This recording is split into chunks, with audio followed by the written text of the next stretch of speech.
Hello guys, welcome back to our Cornerstone lesson study series. We are on lesson 5 today, which is titled Tumultuous Homecoming. We have been sharing this lesson and we'll be building up from where we left off last week. And if you haven't watched the last week's lesson, please do watch, because we are just building up on each week we're building up on to something. And our lesson today will be from the book of Luke, chapters 4 verses 16 to 30. And basically our story today is on Jesus' rejection in Nazareth. And the story behind his rejection in Nazareth is Christ. This is the hometown of Christ. This is where Christ is raised up. This is where, this was his hometown. Ndio ilikuwa mtaa yake, in the African nature, this is where all this is where all his friends were. This is where all his peers were, his age group. This is where he interacted with people, neighbors, relatives, I wish to say, This is where he had grown up. This is an area whereby he was well known. And as his custom was on the Sabbath, he goes to the synagogue for sharing, So on this fateful day, he's appointed to read the word of God, and he picks on a prophecy that spoke of him. That is on the book of Isaiah chapter 61 verses 1 and verses 2. I'll read. The Spirit of the Lord is upon me, because he has anointed me to proclaim the good news to the poor. He has sent me to proclaim freedom for the prisoners and the recovery of sight for the blind, to set the oppressed free, to proclaim the year of the Lord's favor. And Christ speaks of this prophecy, and he acknowledges to them that this prophecy is being fulfilled in their own eyes. And funny enough, again, these people never clicked to them that this was the Messiah before them. And they looked at it.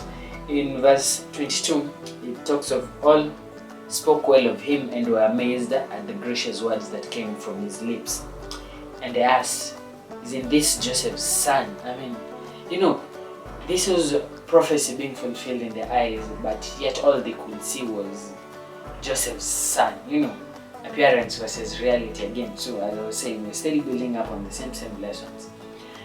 So this is an instance whereby someone is talking to you and telling you the actual truth that we don't believe it. This reminds me of instances whereby simple case studies. Let me take a simple example that will resonate to most of us. In school, there are times whereby the whole class has done a sum, and there's that one person who gets this queer answer that no one trusts. Someone gets, let's presume, something like a -4 answer, while everyone else in the whole class is a +4 for an answer. And you all try and push off this person that this person is wrong. But afterwards, when studying this whole thing, you find that the one person who had this -4 answer was the person who was correct. And this story also reminds me of this one good example of the scientist Galileo Galilei. And Galileo Galilei makes this theory, talks of this theory that brings a lot of contention with the Romans. And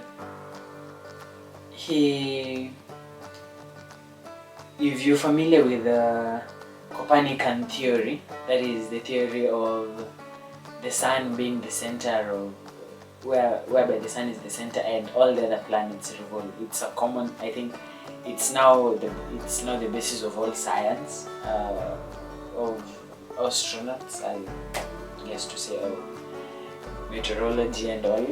And at that time it wasn't the norm. So him talking about that was like, everyone was like, this guy, he's gone, So him talking about this brought a lot of contention, and he ended up facing Inquisition and later on house arrest, whereby he dies. And at that time he was condemned for that theory, but right now that's the norm, that's the truth. Scientists and explorations have proven him to be right, but he was haunted for having taught that theory. So the same Christ was telling these people that I am the Messiah, but they never saw it. It went to the extent that they even crucified him, leave alone them wanting to push him over the edge, but he slips through their fingers, and they don't, like, that incident is averted. The lesson today is trying to help us realize that Christ, the fulfillment of the mission of Christ was done. He did his mission, and he fulfilled the prophecy of the Messiah was fulfilled. And it's so sad that the people who knew him the longest, the longest time, rejected him. And it's also a calling for us who have known Christ, that let it not be that you've known Christ for this whole time, and at the last minute when it matters most, you find that you're not there. So it's a lesson on its own. And something else that I noted on the lesson today that we have been reading today was on why, that is a question that I'd like us to share. Christ, the prophecy on Isaiah 61 goes from verses 1 all the way to verse 4, 5, I think. But Christ only chose to read verse 1 and verse 2. So I like us to go study and get reasons why he only read the first 2 verses. So this story on the lesson today at Tumultuous Homecoming is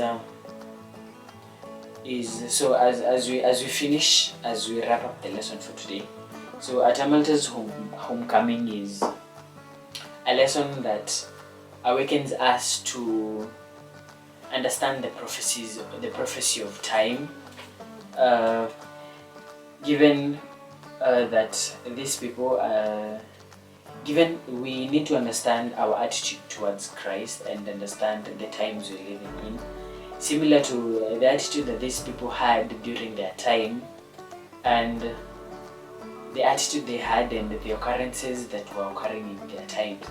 It's an awakening for us at our times. We need to understand that we are at the end times, and what attitudes are we supposed to have, and how much are we supposed to give in, and how much are we supposed to take our time to understand, such that we don't have prophecy being fulfilled in our eyes and yet we're blinded as these people were. So it is tumultuous for them. They turned something that was supposed to be joyous and glorious to them to become an uproar. So we'll finish at that. I'd like to encourage you to make sure you read. We'll be posting a link down below for the lesson. Make sure to read and share your thoughts on the lesson and share more with us. Hopefully we'll be having guests to share more on this lesson. And with that, it's bye till next time.